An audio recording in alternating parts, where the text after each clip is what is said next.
Assalamualaikum warahmatullahi wabarakatuh. Hai Tribuners, jumpa lagi dengan saya Sulistia di rubrik yang sama seperti Sabtu pekan lalu, Business to Business. Kali ini kita membahas tema seputar hal yang disukai kaum hawa nih pastinya. Apa itu? Terkait investasi emas di tengah pandemi. Di sini sudah hadir narasumber kita yang terpisah ruang tentunya. Asisten Manajer 2 PT Pegadaian Persero Area Lampung, Bang Hendra Fahlevi. Halo, Assalamualaikum. Selamat sore, Bang. Waalaikumsalam, Apa kabar nih, Pak Bang? Sulis. Ya, apa kabar, Bang? Suara saya Alhamdulillah jelas sehat, nggak, Pak Bang? Sulis. Suara saya jelas, Bang? Agak putus-putus. Agak Agak putus-putus. putus-putus tadi. Tadi Sekarang agak sudah putus-putus. jelas? Jelas aman, Pak Sulis. Oke. Nah, ini bicara soal emas nih, Bang. Kita ngobrolin soal emas nih. Halo?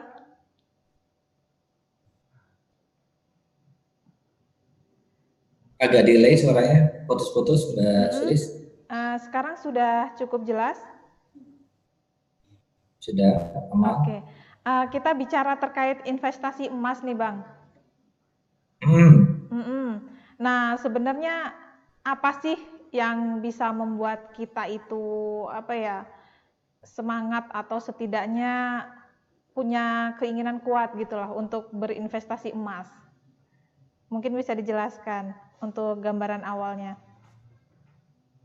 Oke, baik. Ini manggilnya apa nih untuk para penonton dari Tribun Network? Iya, siapapun ini untuk masyarakat Lampung gitu.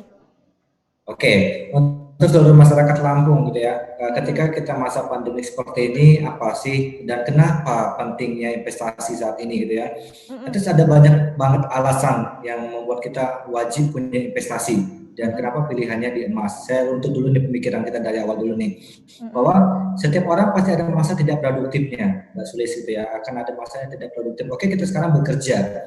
Ya, oke kita sekarang bekerja punya penghasilan tetap, tapi akan ada masanya kita tidak bekerja kembali, nanti namanya pensiun kan, gitu. Dan di saat itulah kita butuh pengaturan keuangan, perencanaan keuangan yang matang, sehingga ketika kita nanti pensiun ada rezeki yang bisa dinikmati untuk pensiun kita agak bahagia. Ini alasan yang pertama, untuk mempersiapkan masa pensiun yang bahagia. Yang kedua, kita kadang butuh dana darurat, Mbak Sulis. Dalam arti karena kan kita mungkin dalam kondisi tertentu gitu, contohnya kita sakit, ada butuh untuk biaya liburan, dan itu kalau kita butuh untuk hal seperti itu kan sifatnya darurat gitu ya, sifatnya darurat pasti butuhnya besar. Nah kalau kita nggak punya perencanaan, nggak punya plan, nggak punya investasi, otomatis akan tergerus gitu loh dana-dana yang kita punya gitu loh. Nah otomatis di sini kunci pentingnya kenapa kita wajib punya yang namanya investasi gitu ya. Dan untuk memilih investasi juga itu juga penting untuk memilih instrumen mana sih yang tepat untuk kita saat ini gitu ya. Karena kadang orang-orang kan tergiur dengan investasi tapi investasi ternyata bodong gitu ya. Jadi ada banyak banget kriteria investasi yang bisa kita manfaatkan. Di antaranya kita harus tahu dulu nih track record company profile dari perusahaannya. Apakah dia ada payung hukumnya atau tidak, jelas legalitas hukumnya atau tidak. Terus ada penjamin lembaganya atau tidak gitu ya. Dan juga nantinya kita juga bisa melihat juga nih seberapa feedback yang kita dapatkan dari invest yang kita dapatkan juga. Jadi harus benar-benar paham nih sebagai customer kita harus jadi customer yang cerdas dan investkan dananya. Karena untuk mengumpulkan setiap rezeki kita itu kan nggak gampang, Mbak Sulis. Jangan sampai kita sudah mengeluarkan dana untuk investasi ternyata hasilnya nihil. Dan juga harus logis nilai pengembaliannya. Contoh ini Mbak Sulis, ada orang yang investasi 1 juta, nanti kamu saya kasih 10 juta, itu kan udah gak logis nih. Mau diinvest dimanapun juga gak akan pernah menghasilkan feedback yang sebesar itu, apalagi sampai 1000% ya. Makanya ketika kita investasi yang logis nih, contoh ini 1 juta kamu invest ke saya berikan kamu 100.000 setiap bulannya, ini logis nih. Kita buat gorengan aja, kita olah dana 1 juta tadi untuk menjadi nilai produksi kita, itu kan untungnya udah pasti sampai di 100.000. Ini logis ya untuk seperti ini. Dan juga selain itu juga untuk investasi kita juga melihat juga nih nilai inflasi. Ini menentukan juga nih Mbak Sulis, bahwa inflasi ini seperti takdir yang tidak bisa kita hindari dan pasti datangnya. Dan kondisi sekarang kita sudah ada mengalami gitu ya, bahkan dari zaman sebelumnya itu sudah kita alami. bahwa inflasi itu adalah kenaikan bahan pokok dan penurunan nilai mata uang. Ya mungkin saat ini kita bangga nih dengan 100.000, bahkan 50.000.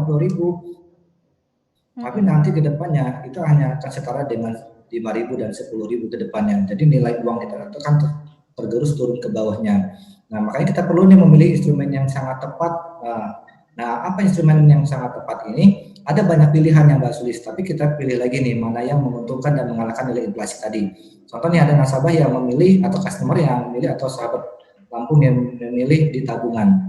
Itu boleh di tabungan perbankan. Tapi namanya tabungan perbankan itu paling bunganya, gitu ya. Bunganya paling di 2%, 3% paling kencang gitu ya. Tapi itu kan nggak bisa mengalahkan inflasi kita saat ini berapa? Sekitar 15-17% per tahun. Ini kan nggak akan mengalahkan, makanya untuk kalau taruh di tabungan biasa, perbankan itu hanya untuk sebagai investasi keuangan kita. Atau taruh juga nih, kita ditaruh di deposito. Ada orang yang memilih investasi di deposito, monggo silakan, nggak masalah itu di deposito. Tapi ketika kita yang namanya deposito dikenakan biaya pajak, ya kan, dikenakan biaya pajak. Kalaupun kita mengambil sewaktu-waktu sebelum waktunya, itu dikenakan denda dan penalti dari pihak perbankannya. Dan belum tentu untung juga.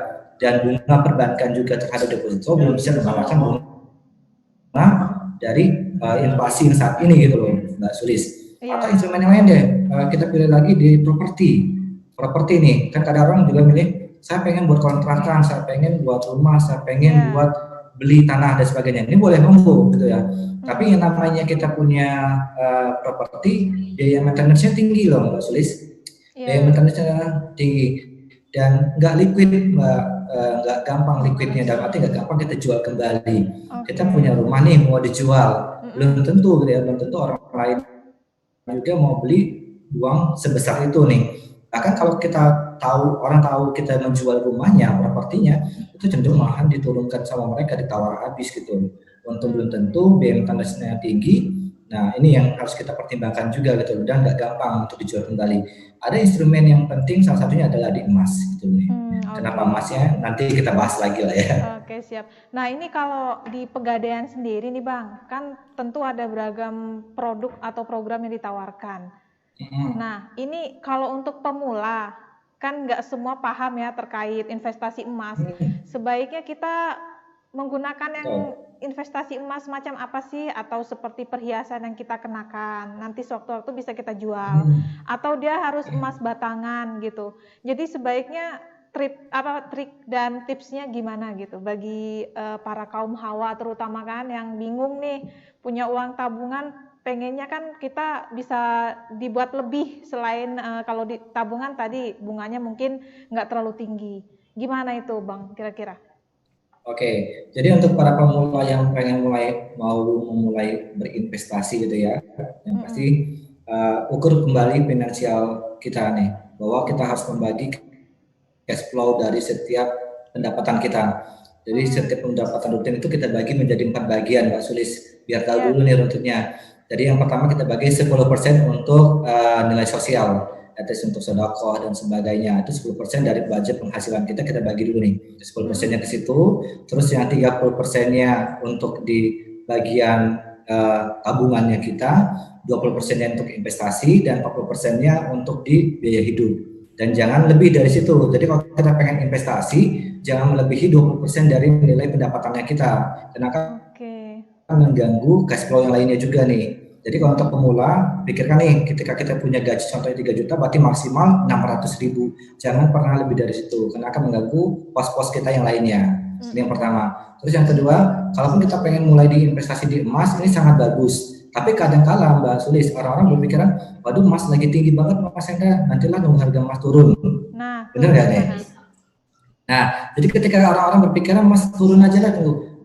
Untuk sahabat pendengarnya itu yang di Lampung, bahwa tren emas 10 tahun terakhir itu naik terus, up terus gitu ya. At least bukan hanya karena pandemi, karena memang trennya emas selalu naik gitu ya.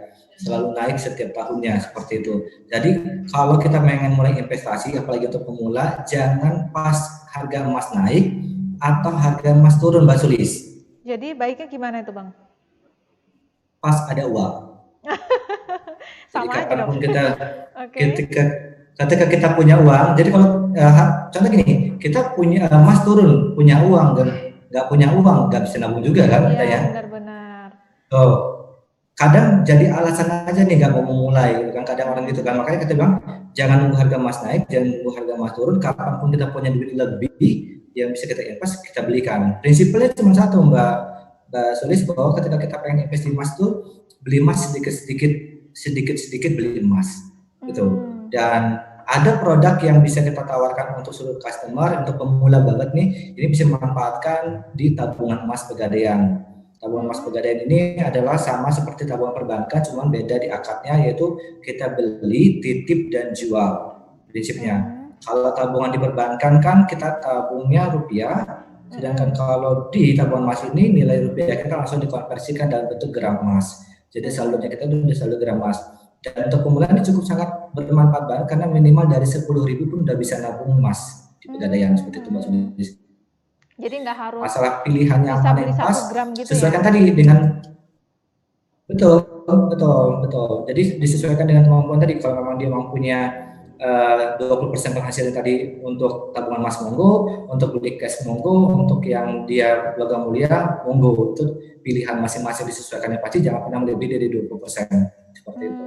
Oke. Di Pegadaian sendiri produknya ada berapa macam ini Bang? Misal kita bisa nih investasi emas dalam bentuk perhiasan yang kita kenakan.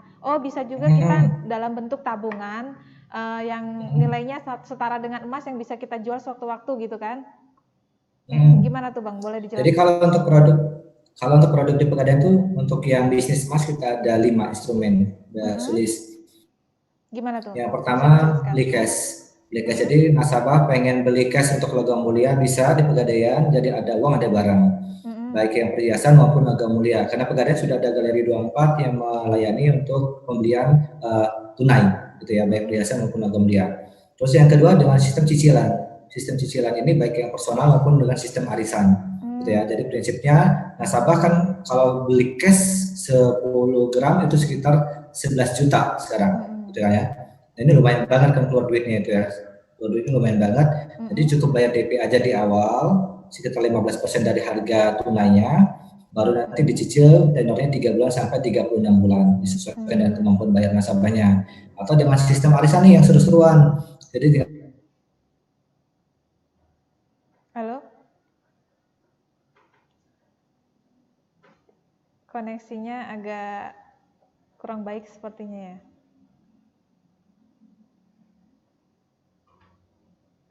Halo Bang Hendra.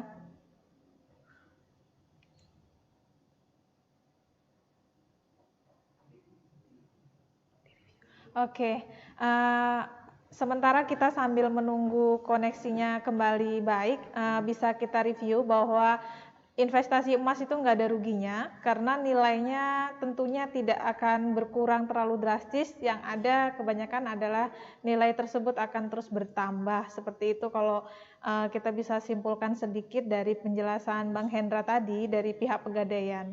Dan tentunya bagi Anda kaum ibu atau para milenial atau para perempuan yang memiliki tabungan dan pingin tabungan itu bisa lebih nilainya begitu ya, mungkin investasi emas ini menjadi salah satu pilihan yang tepat bagi Anda. Anda bisa menabung dengan cara seperti yang dijelaskan Bang Hendra tadi, baik itu dalam bentuk perhiasan atau tabungan bentuk emas yang bisa kita jual sewaktu-waktu. Jadi untuk bisa lebih pahamnya mungkin bisa bertanya-tanya langsung ketika hendak berinvestasi emas. Jangan langsung kita berinvestasi sebelum kita memahami terlebih dahulu apa saja sih yang perlu kita pahami, seperti itu. Oke, sambil kita menunggu koneksi. Ya, sudah. Sorry Mbak Sulis. Iya, halo. Sorry tadi. Siap, nggak apa-apa. Boleh dilanjut nih Bang? Boleh, aman. Terkait investasi emas ini sebenarnya bisa bertahan seperti apa sih, sejauh apa gitu sih Bang? Kalau kita ngelihat ke depannya gitu. Kalau ke depannya, maka tren saat ini semakin lama semakin tinggi untuk harga emas, dan ini bagus banget. Bahkan banyak banget nasabah-nasabah kita yang punya deposito dipindahkan ke tabungan emas. Karena prinsipnya cukup sangat menguntungkan, apalagi nilai emas sekarang makin tinggi banget. Walaupun sebenarnya kondisi pandemi seperti ini kan ada yang bilang bahwa ini spekulasi aja nih, harganya nggak real banget gitu ya. Padahal kalau kita tarik garis lurus ke belakang bahwa 10 tahun terakhir pun juga memang harga emas memang naik gitu loh. Memang sudah menuju seperti ini. Bahkan nantinya trennya ke depannya Mbak Sulis berdasarkan pakar ekonomi akan menembus angka 4,5 juta per gram. Oke, kenapa sih kalau kita boleh tahu gitu, harga emas ini selalu melambung gitu kan, terlebih saat ini juga posisinya sudah di angka berapa Bang kalau boleh tahu? Kalau sekarang udah 1.105.000 per gramnya kan ya. Dan per gramnya. Ini padahal kalau dipikir masa pandemi ya, tapi harga emas masih Betul. bertahan bahkan naik signifikan gitu kan. Nah Betul. ini mengapa Bang harga emas ini bisa terus naik signifikan gitu? Oke, kalau dulu kita bisa melihat trennya gampang ya Mbak ya. Maksudnya patokannya kapan sih emas naik itu gampang. Kalau dulu kan terpengaruh dengan nilai mata uang dolar. Tapi kalau sekarang nggak lagi gitu Mbak. Jadi patokan dolar nggak lagi. Karena sebenarnya untuk kenaikan harga dari emas ini tidak dipengaruhi dari peraturan pemerintah atau aturan pajak dan sebagainya. Tapi memang kondisi saat ini hukum permintaan Mbak Sulis. Bahwa semakin tinggi permintaan sedangkan stok barangnya terbatas akan membuat up harga. Dan sekalipun kita tambang emas kita ada di dunia ini banyak, tapi kan tetap aja stok emas di dunia ini kan terbatas. Dan salah satu instrumen sumber daya alam yang nggak bisa diperbarui adalah emas gitu ya. Sedangkan yang berputar di dunia ini kan segitulah ini kondisinya, sedangkan orang permintaan untuk emas tinggi. Otomatis kan membuat tinggi harganya. Sebenarnya itu salah satu kuncinya bahwa hukum permintaan, semakin tinggi permintaannya akan semakin tinggi harganya. Itu salah satu kuncinya sih. Makanya sebenarnya trennya dari tahun ke tahun pasti akan naik emas. Oke. Bang tadi kan sempat disinggung mengenai arisan nih, yang tipenya arisan. Nah ini gimana sih kita membedakan arisan yang legal dan ilegal? Karena kan nggak sedikit kita temukan di sosial media nih yang cukup menggiurkan gitu kan tawarannya. Nah kita kan perlu edukasi biar nggak salah pilih, apalagi sampai justru bukannya untung malah buntung gitu kan. Gimana? Betul banget, betul. Jadi tadi kan di awal sudah kita bilang ketika kita pengen invest, at least walaupun hanya sekedar arisan, sudah investasi juga tuh arisan gitu ya. Karena kan duit juga tetap intinya itu. Tapi bagaimana kita tadi customer yang cerdas bahwa kita harus tahu dulu nih, yang pertama kredibilitas dari arisan tersebut, yang pertama. Terus yang kedua, ada payung hukumnya atau tidak sih? Yang keempat, ada kantornya enggak? Jangan sampai kita nggak tahu kantornya di mana, atau memang hanya kelompok-kelompok asal-asal aja yang kita nggak kenal sama sekali orang dari mana gitu kan. Ya otomatis kan jangan pernah mempercayai hal tersebut. Nah, harus nih lembaganya seperti apa, legalitasnya seperti apa, ada jaminan atau tidak terkait dengan pengembalian dan sebagainya ketika terjadi resiko. Makanya ketika kita ikut arisan online, ya harus dilihat dulu nih siapa yang mengadakan atau siapa yang menyelenggarakannya. Kalau secara individu, ya harap berhati-hati aja karena kan itu peluang untuk terciptanya kriminalitas baru, modus jenis baru. Oke. Terkait momentum ketika kita hendak investasi emas nih, momennya saat ekonomi menurun tuh apa cukup tepat gitu untuk kita investasi di bidang emas? Karena investasi sektor logam mulia ini kan bukan sektor yang dibilang real gitu kan Bang? Gimana Bang? Iya, betul. Jadi apakah di kondisi saat seperti ini atau di kondisi krisis lah ya, apakah tepat kalau kita invest di emas?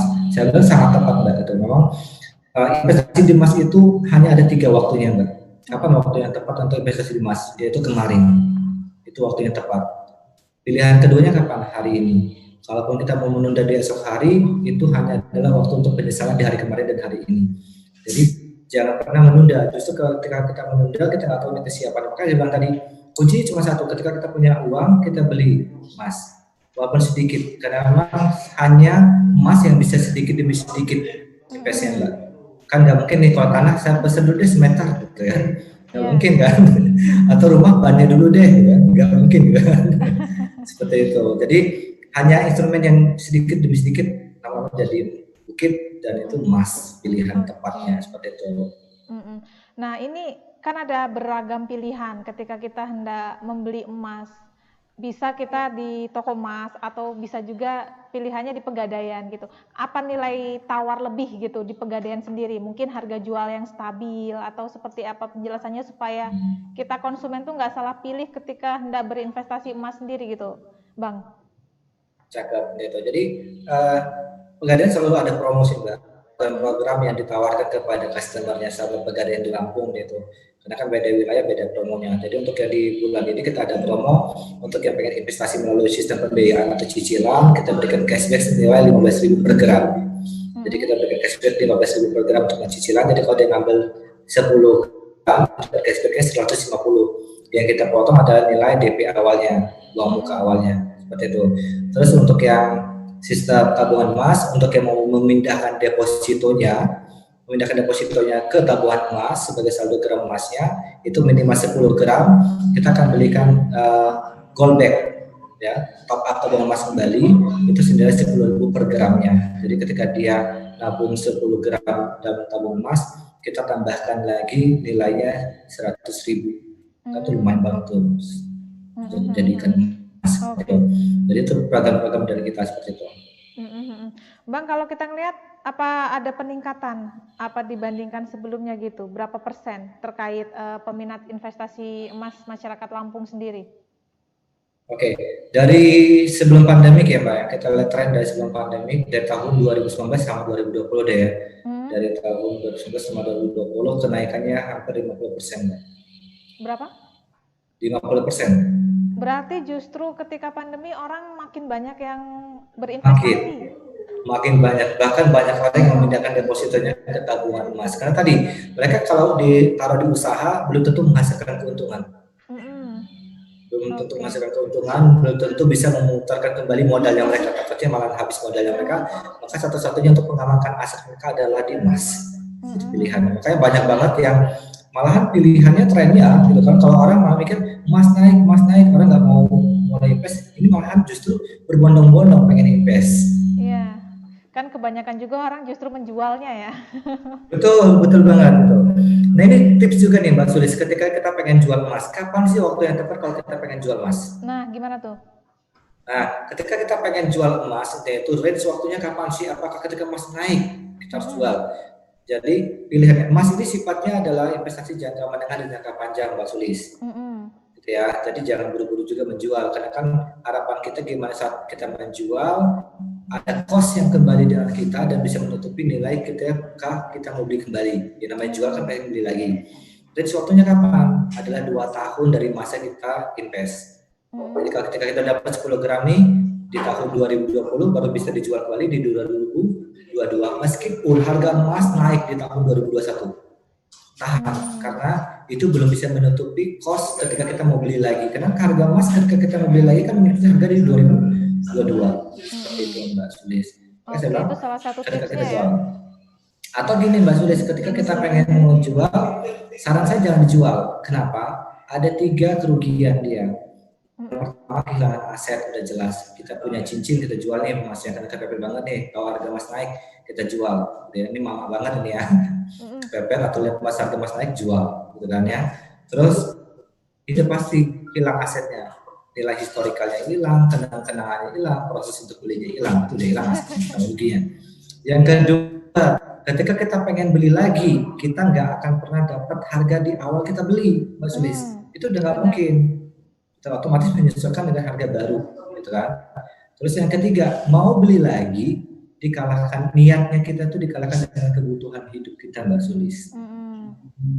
Makanya ketika kita pengen jual, sebaik saya tahan, lebih baik digadaikan aja di Pegadaian, asetnya nggak hilang, tetap bisa ditebus kapan saja kita butuh, terus aman, terjamin baik melalui OJK dan diasuransikan jaminannya tadi. Daripada dijual kan sayang, gitu kan, digadaikan aja.